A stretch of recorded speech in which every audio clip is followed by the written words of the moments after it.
The Theology, Medicine, and Culture Initiative at Duke Divinity School convened a gathering in March 2017 titled Taking Our Meds Faithfully, Christian Engagements with Psychiatric Medication, supported by the McDonald Agape Foundation. We invite you to join us for some of these conversations.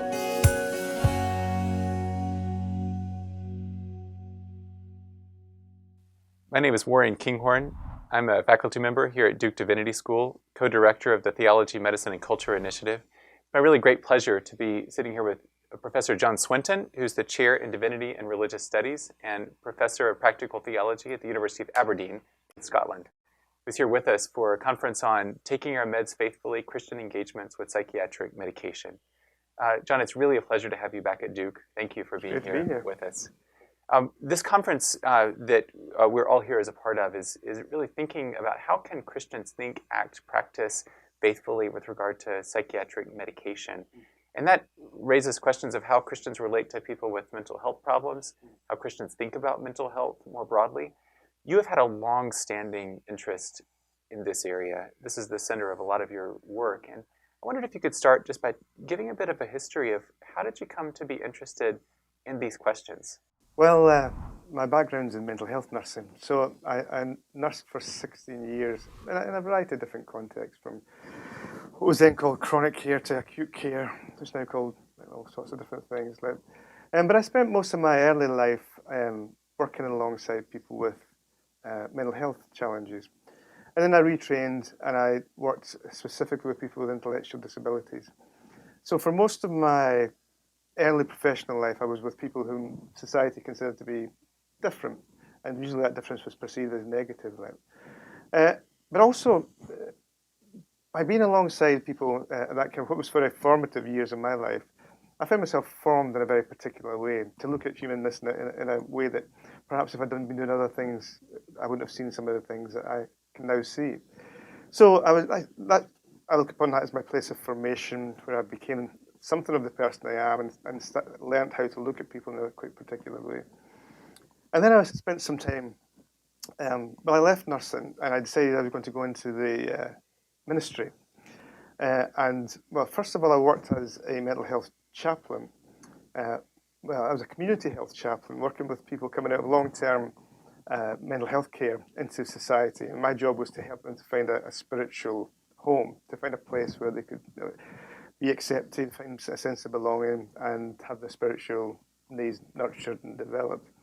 And that was quite revealing because churches can be equally as excluding as society. So the fact that you go to a religious place doesn't mean to say that you're going to find any more acceptance than in other places. So I learned a lot from that as well. And then in the end, I was ordained into my position as a lecturer in practical theology at Aberdeen University. And so if my nursing and chaplaincy was my place of formation, my academic life is my place of vocation, where I kind of sit back and think, well, where is God in the midst of all this stuff that I've learned and that shaped and formed me over the years? Tell me more about some stories or ideas about how your nursing formation continues to inform the person that you are and the way that you engage theology in the church. Yeah, well, I mean, I think it's quite straightforward in the sense that, I'm a practical theologian, and practical theology has to do with theological reflection on the practices of the church and the practices of the world, the beauty of enabling faithful discipleship. But my beginning place as a practical theologian is not simply with the text and tradition, it's actually with human experience. And it can't not be, because that's where I've been all of my life, and that's where my major theological questions come from. So if you think about it this way, if you're a systematic theologian, you may go to the tradition. You'll explore history, tradition, doctrine, and ask certain questions around that of the tradition to try to understand and deepen your understanding of God.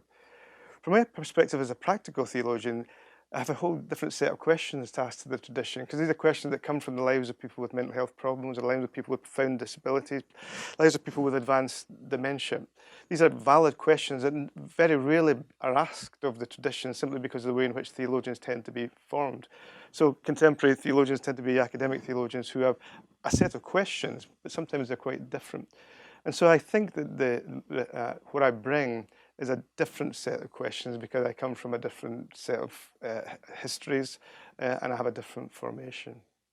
Tell me what people with mental health problems have taught you as a theologian, as a minister, as a nurse, about ways to engage the Christian tradition faithfully.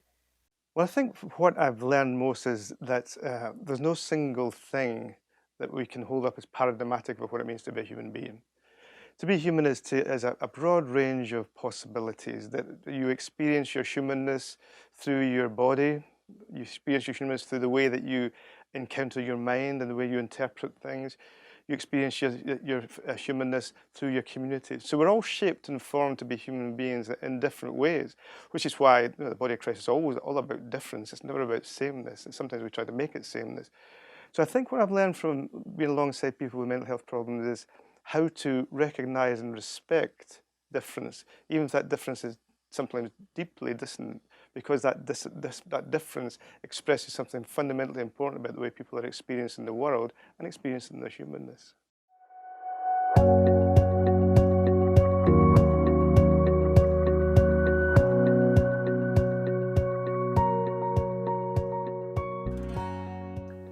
What are some of the experiences that people have in relationship to church, in relationship to church service attendance, in relationship to participation in church communities that are helpful or perhaps not helpful?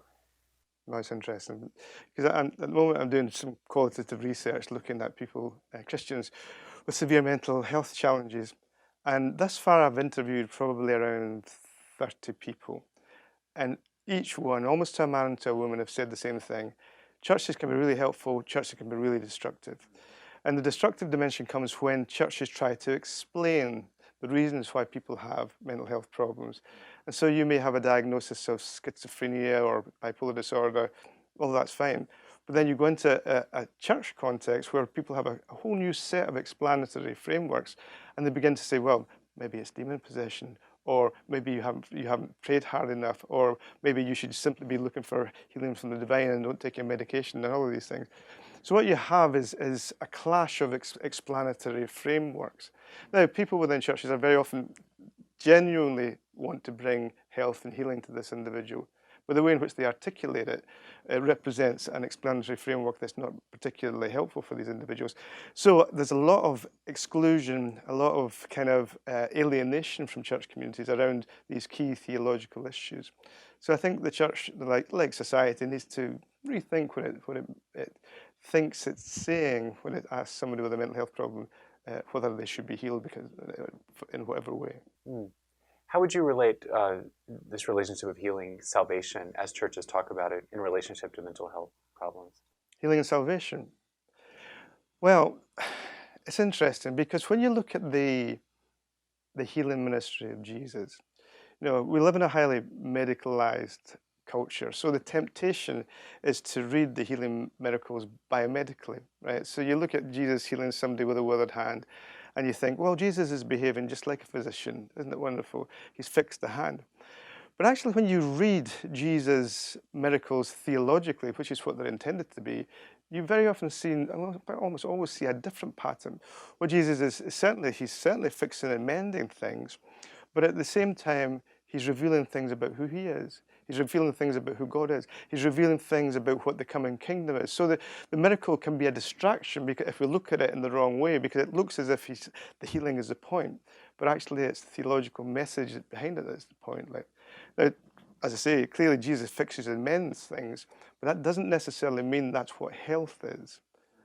So it's much more complicated than simply taking a biomedical view and imposing it on second century Mediterranean culture and saying we know now what that is.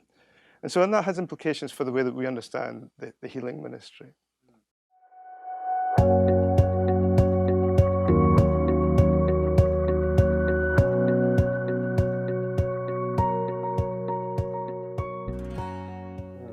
So I want to follow up about the biomedical view in just a minute, but tell me more about health in a Christian context. How do you understand health or mental health, especially in relationship to the people that you know and have been in conversation with? I mean, there is a temptation for us to think that health is simple, that it's simply the absence of illness, right? So I have cancer, you have a technology, you administer technology, take away my cancer, and then I'm healthy.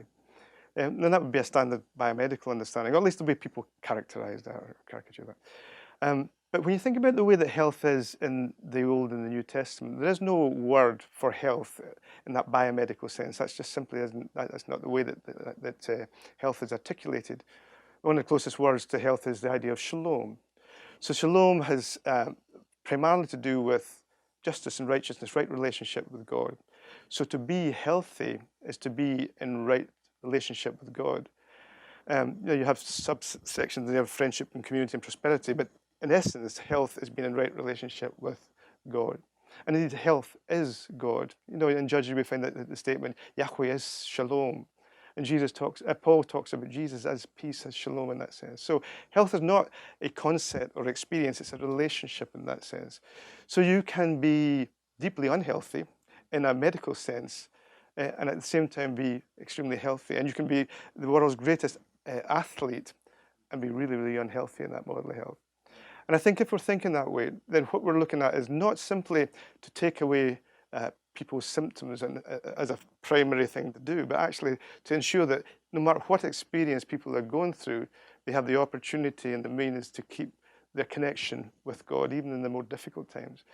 So you're not necessarily focusing on simply eradicating symptoms, you're focusing on holding on to and sustaining and developing relationships. So the presence of symptoms for someone who is experiencing a mental health problem may not indicate so much the absence of health. These might be two different kinds of things. Yes, and we can get them conflated and confused sometimes. Can you give an example of that? Maybe somebody who had symptoms in our biomedical way of naming things, who actually also was embodying health of some sort? Well, many of the people, the current study I'm doing just now, many of the people who are experiencing quite significant psychosis would have that experience. So they would have a cacophony of voices and all sorts of difficulties, but still nestling in the midst of that is both a desire and sometimes a very strong ability to hold on to God in the midst of that. So you have the mystification of voices. And the voices are not meaningless, but they are mysterious in that sense. But that mystification doesn't necessarily take away their desire to continue to seek after God, even in the midst of that experience. And I suppose one of the difficulties is untangling that, because it can be very easy for a psychiatrist or a psychologist or anybody to conflate their desire to be with God in the midst of all these symptoms as another symptom, right? And the key is how you can really untangle that. And the beginning point for untangling that is to have a kind of clear understanding of what you think health looks like. I heard you relate a very moving story of someone who was experiencing certain kinds of symptoms and took medication, and that actually was complicated for this person's spiritual life. Would you be willing to share about that story? Yes, that's the story of Elizabeth, who had enduring schizophrenia, who had terrible voices and sometimes quite beautiful voices all at the same time. But she had the delusions, hallucinations, and she really struggled. So she was quite grateful at certain points of time to have medication. And the medication certainly did work, because it took away, or at least dampened down her symptoms. But for her, there was a huge spiritual side effect, which was that when the voices disappeared, she was profoundly lonely. So the voices had formed a significant aspect of her social circle. And even in the midst of these voices, not all of them were bad voices. And she wanted to hold on to the good voices. So she actually named some of them. She had become friends with some of her voices who would defend her against the other voices, right? And so she's left with this dilemma. At first, she's profoundly lonely, because suddenly there's nothing. Yeah. And more than that, she has to grieve for people that are not there. So that the good voices that she had a good relationship with is no longer there. And so she has to grieve for that. And how can you grieve for somebody that's not, that actually has never been there in the way that you and I might understand that, without people assuming that that's just another part of your psychosis? Right, and people would say, well, aren't you glad that they're gone? Well, that's right. And so the way I think I framed that was that you have a good therapeutic outcome, but poor soul care, because that which is fundamentally important to her wasn't fixed and mended by the taking away of symptoms.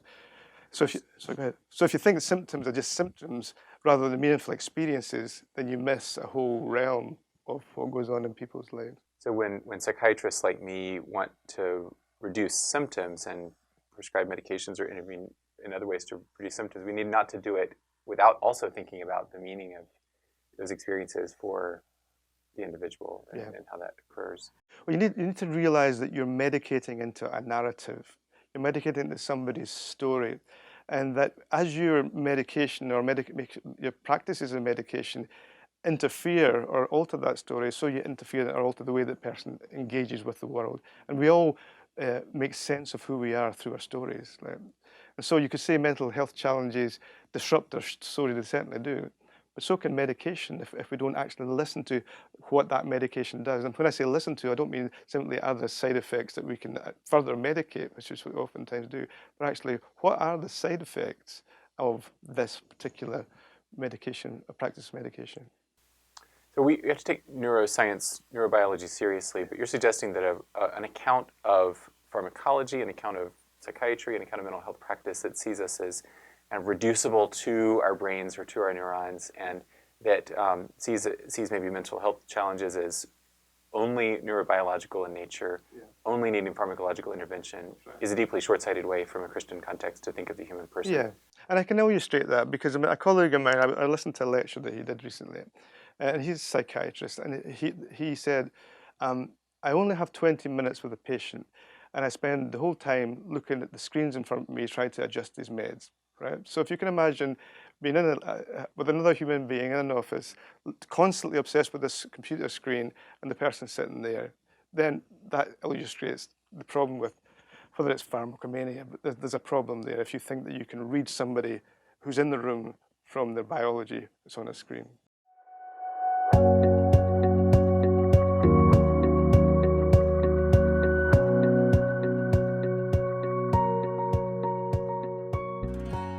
So you recommend placing medications in the context of story and narrative. Yes. Say a bit more about how that can happen faithfully.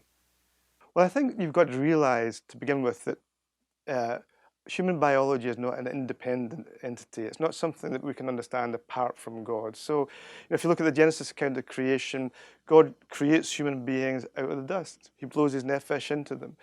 We are inexorably biological creatures, but we are inexorably theological creatures. There's no time when God is apart from us, no time when God is apart from biology. So when we engage in the practices of pharmaceutical intervention, it's a theological act. It's a spiritual act. And so therefore it has to have a telos, it has a goal that is in line with the movement of the nephesh in human beings. Right? So if it's simply to control you and to dumb down things that may be profoundly spiritually important, then the medication, and perhaps the medicator, is acting unfaithfully. But if actually the act of medicating enables you in your bodily existence to be more aware and more have the nephesh dynamic more openly available to you, then the med would act faithfully. It would enable you to do something that your natural biology in a fallen world just can't do. Could you give a story of a story that you've heard or a person that you've interviewed who is taking medication and where that's been a beautiful thing and done faithfully? Well, I think of one gentleman that I worked alongside who experienced double depression. And so he, which is, I'm telling you, you're a psychiatrist, you should be telling me. Yeah. But it means that basically he's dysthymic. He's in different levels of depression all the time, right? So his happier times is when other people go to the psychiatrist to get help. And he talks about the way in which he talks about 3 levels of depression, but he talks about the way in which when he's at his lowest, it's impossible for him to find God. He tries and he tries, and his greatest fear is that he dies not being able to get back in contact with God in that sense. And there's nothing he can do there. And so what he says is that when I'm in that state, I need drugs, I need medication.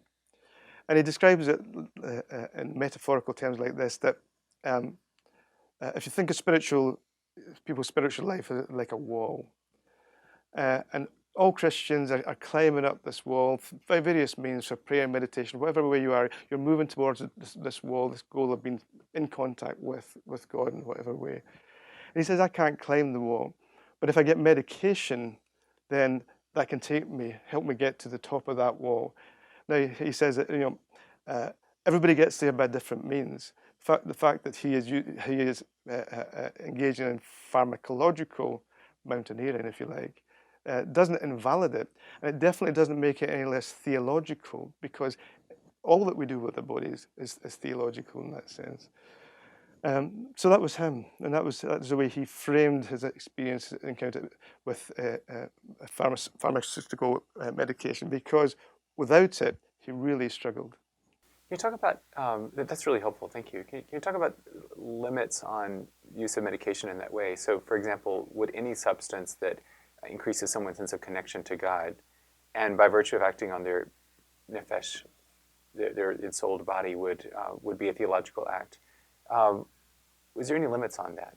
Well, I think you've got, if I can hold on to that story, you've got to be very careful, because he wasn't just saying, I want self-fulfillment, or I don't want to actualize my spirituality.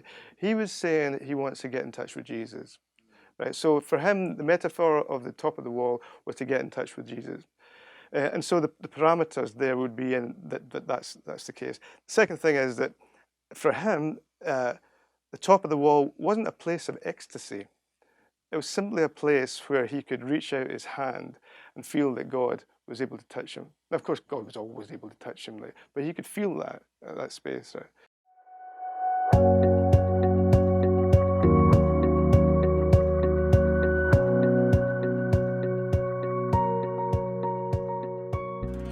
In your broader work, you talk about that all of us are called to become disciples. Those of us that carry diagnoses, those of us that don't. Could you say more about that? Well, I think one of the mistakes, and I say that with a small m, that we make in the way in which we frame mental health issues in relation to the church is we frame them in terms of pastoral care. And so we think or assume that what we need to do is to find ways of caring for these people, whatever that means. I think, although pastoral care is important for all of us, I think we're much better to frame it in terms of discipleship. So the question is, if somebody in your congregation is really quite unwell and has, having to say, for example, a psychotic episode, and has enduring psychotic episodes over time, the question is, what's their vocation? What has God called them to do, in this congregation to do for them, in relation to their discipleship and their calling to do a particular thing? Because all of us have a vocation. The fact that you have a mental health challenge doesn't mean you don't have a vocation. It just means that your vocation looks perhaps different from other people. And I think if we shifted across from pastoral care to discipleship as a general resource, which means that it's no longer just a specialist enterprise for those who are interested in such things, but it's actually something that's central to what it means to be the body of Christ. Because the body of Christ can't be the body of Christ if it keeps kicking people out. And not something that clinicians have a particularly strong reason to weigh into. This is a broader issue for the church. That's right. That's exactly right. And so that locates it differently. Of course, people will still need pastoral care, so I'm not suggesting that. And I'm also not suggesting that psychiatry has no real. I'm just simply saying that the church has a different story to bring. That story is equally as important as all the other stories. But I think if we reposition our thinking and begin to look at people through that lens, then we have a range of options that's not available to us if we simply push people to one side. Well, what advice would you give to clinicians who are Christian, who want to provide responsible care for people with mental illness, who want to be faithful therapists and psychiatrists and other clinicians, and want to do so in the context of this vision of the church that you're naming here? Yeah. Well, when I was young, we used to have this road safety advert, which was a little squirrel that would run to the side of the road and stop you from crossing, saying, "Stop, look, listen." And I think that's it.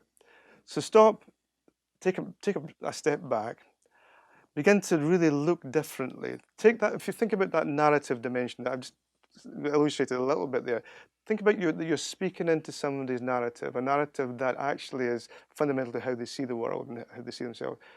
And then begin to listen in the light of that even if it's something as apparently technical as giving somebody medication, actually, for Christians, it's a deeply spiritual and a deeply theological act.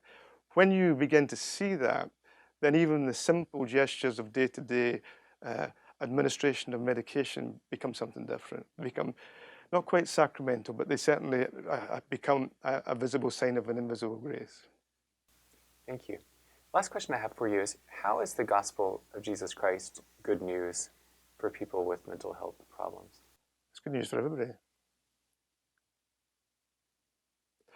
Yeah, I don't like to think that is any different good news from anybody else, because I don't think that people with mental health challenges are radically different. Jesus is good for everybody. John, thank you. Thank you very much for your participation here with us this weekend. It's really great to have you here with us. Thank you very much. No, thank you for the invitation. Thank you. For further interviews and other resources on Christian engagements with psychiatric medications, please visit our website, tmc.divinity.duke.edu.